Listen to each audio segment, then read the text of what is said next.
اب میں آپ کو ایک حدیث سنانے چلا ہوں جس میں ایک عجیب نقشہ سامنے آتا ہے کہ یہ مہدی جب ظاہر ہوں گے تو کس طور سے ظاہر ہوں گے، ان کے ظہور کی کیفیت کیا ہوگی، کیف یظہر۔ یہ روایت ہے حضرت ام سلمہ سے رضی اللہ تعالی عنہا، حضور کی زوجہ محترمہ ہیں، فرماتی ہیں ام سلمہ عن النبی صلی اللہ علیہ وسلم قال یکون اختلاف عند موت خلیفۃ، موت خلیفۃ، حضور نے فرمایا ایک خلیفہ کی موت پر اختلاف واقع ہو جائے گا، خانہ جنگی ہو جائے گی۔ فَيَخْرُجُ رَجُلٌ مِّنْ أَهْلِ الْمَدِينَةِ حَارِبًا إِلَىٰ مکہ، پھر مدینے کے لوگوں میں سے ایک شخص نکلے گا، بھاگے گا اور جا کر پناہ لے گا اور چھپ جائے گا مکے میں۔ فَيَأْتِيهِ نَاسٌ مِّنْ أَهْلِ مکہ، پھر اس کے پاس آئیں گے اہل مکہ، مکہ کے لوگ، فَيُخْرِجُونَهُ، اور اسے نکالیں گے، جہاں وہ چھپے ہوئے ہوں گے وہاں سے نکالیں گے۔ وَهُوَ كَارِهٌ، اور وہ بالکل اس کو پسند نہیں کر رہے ہوں گے، نہ وہ خواہش مند ہوں گے کہ ان کے ہاتھ پر بیعت کی جائے، نہ وہ یہ چاہیں گے کہ وہ میدان میں آئیں اور ان کو جو ہے اپنا لیڈر مانا جائے۔ وَهُوَ كَارِهٌ فَيُبَايِعُونَهُ بَيْنَ الرُّكْنِ وَالْمَقَامِ، لیکن لوگ جو ہے پھر اصرار کے ساتھ ان کے ہاتھ پر بیعت کریں گے رکن اور مقام کے درمیان۔ رکن وہ کونا ہے خانہ کعبہ کا جس میں حجر اسود لگا ہوا ہے، اور مقام ابراہیم جو ہے، ان دونوں کے مابین جو یہ علاقہ ہے یہاں پر وہ بیعت ہوگی۔ وَيُبْعَثُ إِلَيْهِ بَعْثٌ مِّنَ الشَّامِ، ان کے خلاف ایک لشکر بھیجا جائے گا شام سے۔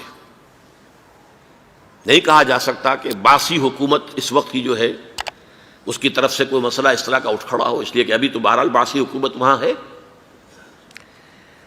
فَيُخْسَفُ بِهِمُ بِالْبَيْضَاءِ بَيْنَ مَکَّہ وَالْمَدِینَہ، لیکن اللہ تعالیٰ اس لشکر کو مکے اور مدینے کے درمیان وادی بیضاء میں دھسا دے گا، زمین کے اندر پورے کے پورے لشکر کو۔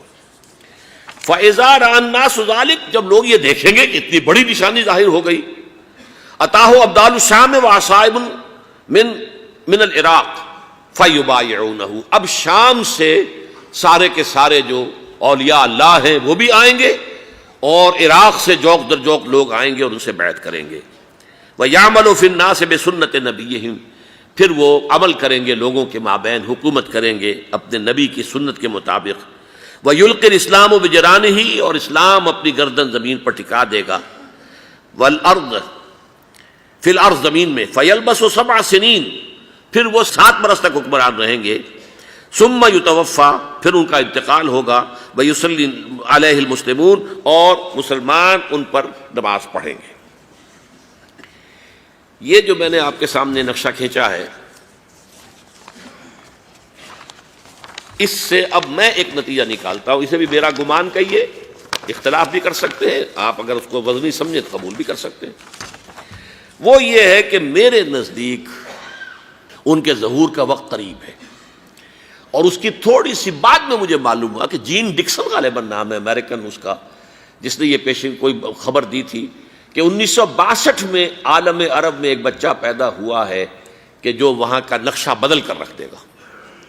یہ جین ڈکسن کی غالباً پیشن گوئی ہے۔ بہرحال مجھے اس کی پیشن گوئی سے کوئی دلچسپی نہیں ہے، میں تو جو احوال دیکھ رہا ہوں، یعنی اسرائیل کا قائم ہو جانا، اور اس کے بعد اب یروشلم کا مسلمانوں کے ہاتھوں سے نکل جانا، اور اب گویا کہ وہ الملحمۃ العظمیٰ جو ہے تلی کھڑی ہے، کسی بھی وقت جو ہے یہ جو ہے وہ لاوا پھٹ سکتا ہے، آتش فشاں پھٹ سکتا ہے۔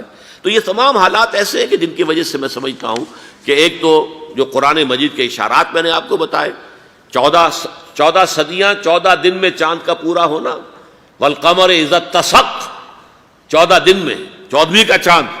اسی طرح اب یہ 14 صدیوں کے بعد یہ صدی جو 15ویں صدی ہے، یہ در حقیقت ظہور امام مہدی کی صدی ہے۔